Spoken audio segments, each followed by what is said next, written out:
Salud y paz en el Señor. Hoy vamos a compartir un texto muy breve del Evangelio según San Mateo, que ha sido motivo de mucha controversia entre los cristianos de distintas denominaciones, y tiene que ver con el bautismo de Jesús. Para los cristianos no católicos, cuando Jesús va al Jordán a pedirle a Juan que le bautice, nos está dando un ejemplo de la edad apropiada de cuando debe el hombre, la persona, bautizarse. Mientras que la Iglesia Católica sostiene que el católico debe bautizarse lo más temprano posible, después de su nacimiento. ¿Qué argumenta el hermano protestante? Que Jesús ya tenía 30 años. Y él fue a bautizarse con Juan para darnos el ejemplo. Esto no es correcto. En primer lugar, porque no existía el bautismo cristiano como lo conocemos hoy. Por lo tanto, Jesús no fue a bautizarse como cristiano. Quien lo bautizó tampoco era cristiano, porque Juan era judío. Jesús en su familia era también judío. Y en el judaísmo, el rito de iniciación para la vida religiosa, para formar parte del pueblo judío, no es precisamente el bautismo, como sí lo es para el cristiano. El bautismo es el comienzo de la nueva vida, de la vida en Cristo. Por lo tanto, Cristo no fue a bautizarse para comenzar una nueva vida en Cristo, es decir, en el mismo. Ya Cristo, ya Cristo es Dios, ¿verdad? Jesús ha nacido en una familia judía, en una cultura judía, en una religión judía. Y en la religión judía, el niño tiene que ser iniciado en la vida judía más temprano, a los 8 días de nacido. Y Jesús fue iniciado en la vida judía, en la cultura judía, en la religión judía, a los 8 días de nacido. Fue circuncidado, porque la circuncisión es el rito de iniciación en la vida judía, mientras que el bautismo es para el cristiano el rito de iniciación. Por lo tanto, ya ese inicio en la vida religiosa judía, ya Jesús lo había cumplido. Ya había sido circuncidado a los 8 días de nacido. Y ya había sido presentado en el templo a los 40 días de nacido, como establece también la ley judía. Por lo tanto, es equivocado el planteamiento de que Jesús fue a bautizarse para darnos ejemplo de vida en la vida religiosa. Pero hay un hecho adicional, y es que antes de Juan nadie bautizaba en la comunidad judía. El bautismo sí era un rito de otras religiones mesopotámicas y de otras culturas, pero no en la cultura judía. Quien bautiza, Juan, es llamado por el Señor para que lo haga, como la voz que clama en el desierto, preparando los caminos para el Señor. ¿Y cuáles son los caminos que va a preparar Juan? Pues la venida del mismo Jesucristo. Por eso, cuando Jesús llega voluntariamente a bautizarse, a pedirle a Juan que lo bautice, Juan le dice que no lo puede bautizar, porque quien necesita del bautismo de Jesús es el mismo Juan. Por lo tanto, ¿cómo él se va a atrever a bautizar al Hijo de Dios? Porque Juan sí reconocía en Jesús al Mesías, al Cordero de Dios. Ya se lo había dicho antes a los seguidores de él, a Juan, el evangelista, que luego fue el evangelista, y a otros seguidores. He ahí el Cordero de Dios, el que quita el pecado del mundo, cuando lo vio pasar. Por eso, cuando él llega y lo reconoce, dice, no, yo no te puedo bautizar, eres tú quien tiene que bautizarme a mí. ¿Y qué le dice Jesús? Tienes que hacerlo. Es mejor que lo hagamos, porque tenemos que cumplir toda justicia, es decir, tenemos que cumplir con la voluntad del Padre. Y la voluntad del Padre era que Jesús fuese al bautizarse, no por pecado, porque recordemos que el bautismo de Juan era un bautismo de conversión, un bautismo de penitencia, de arrepentimiento de todos los pecados, y entonces ponerse otra vez de buenas con Dios a través de ese bautismo que hacía Juan. No era un bautismo cristiano, era un bautismo judío. Y ya Jesús estaba iniciado en la religión judía desde los 8 días. Por lo tanto, ese argumento se cae por su propio peso. Pero además, Jesús mismo enseña cómo debe ser el bautismo.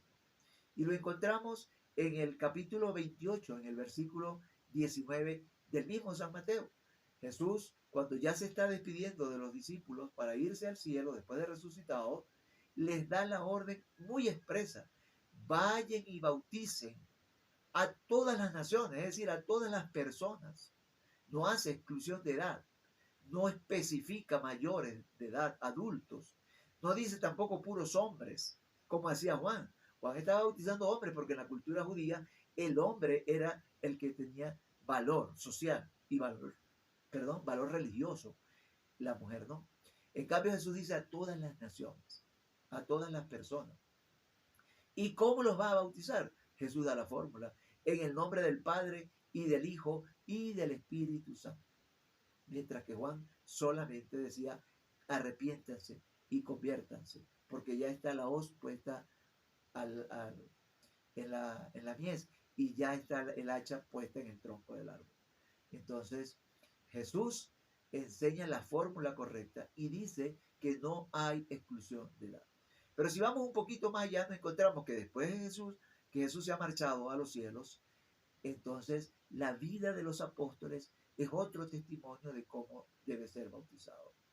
Cuando Pedro se encuentra con el centurión y va a bautizarle en su casa, nos dice el libro de los Hechos de los Apóstoles que bautizó al centurión y a toda su familia. No hace exclusión allí tampoco Pedro. Y más tarde nos encontramos entonces en el mismo libro de los Hechos de los Apóstoles que cuando San Pablo es sacado misteriosamente, milagrosamente de la cárcel y va donde el carcelero, él también allí bautiza al carcelero y a toda su familia. No excluye a ninguno de los pequeños. Y cuando el mismo Pablo se encuentra con la mujer vendedora de pieles y de telas, le dice a la mujer: vamos a mi casa para que me bautices y a mi familia. Y los bautizó a todos, sin exclusión. Por lo tanto, el bautismo es para todos los miembros de la familia, sin edad.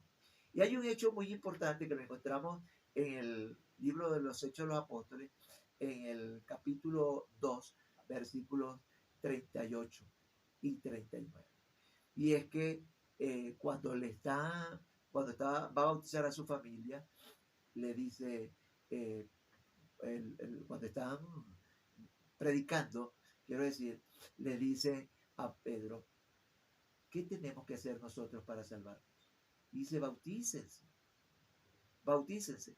Y el bautismo es para ustedes y para sus hijos. Es decir, para todos los integrantes de la familia. Y no dice los hijos mayores de edad tampoco. Es para todos los hijos. Por lo tanto, el bautismo no es excluyente. El bautismo no hace acepción de personas. El bautismo es para todos. Porque es la enseñanza de Jesús. Es lo que Jesús dejó bien claro a los apóstoles antes de partir. Mateo 28, 18 y 19. Vayan y bauticen a todas las naciones en el nombre del Padre y del Hijo y del Espíritu Santo. Y luego esta expresión del apóstol: el bautismo es para ustedes y para sus hijos. Las gracias que reciben del Espíritu Santo es para todos. Entonces, querido hermano y querida hermana, tú que estás de pronto pensando en lo que te ha dicho algún protestante de la edad del bautismo, debemos tener claro: la Biblia es expresa. La Biblia no tiene ni pone dudas. El bautismo es para todos. Y, como dijimos, no hace acepción de personas. Es tanto hijo el que ya es mayor de edad como el que acaba de nacer. Por lo tanto, debe bautizarse lo más pronto posible. Pero además tenemos también el testimonio de tantos cristianos y de tantos santos de la Iglesia Católica que desde muy temprana edad, un caso particular podemos mencionar hoy, el caso de Santa Laura Montoya. Cuando el Santa Laura Montoya nace, su madre no la recibe en sus brazos, no la quiere recibir en sus brazos hasta que no sea bautizada. Por eso su papá sale inmediatamente a buscar al sacerdote y da vueltas por el pueblo hasta que lo consigue y logra convencerlo de que bautice a la niña antes de irse a la diligencia que ya estaba preparándose para salir, y la bautizan a las 4 horas. Y decía la madre de Santa Laura, primero tenía que ser hija de Dios antes de ser hija mía. Y no le daba de mamar hasta que no estuviese bautizada. Entonces, testimonios tan hermosos como este de Santa Laura Montoya, de su madre, y otros muchos, tantos mártires y tanta gente que fue bautizada con toda su familia, sin excluir la edad, sin hacer mención de que fuese mayor o menor de edad, porque el bautismo es para todos. Que el Señor bendiga tu vida y bendiga la mía, y nos ayude a estar siempre alerta, a no dejarnos confundir y comprender que la palabra del Señor no se puede prestar a confusiones ni a manipulaciones.